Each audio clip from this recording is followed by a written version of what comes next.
we're screwed. We're absolutely screwed, and here's why. For a very long time, humans have had access to shoes, and now chickens have them.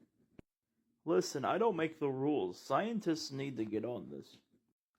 It's not only just that, but a new joke is gonna be formed. It's not just why did the chicken cross the road? It's why did the chicken run with the shoes?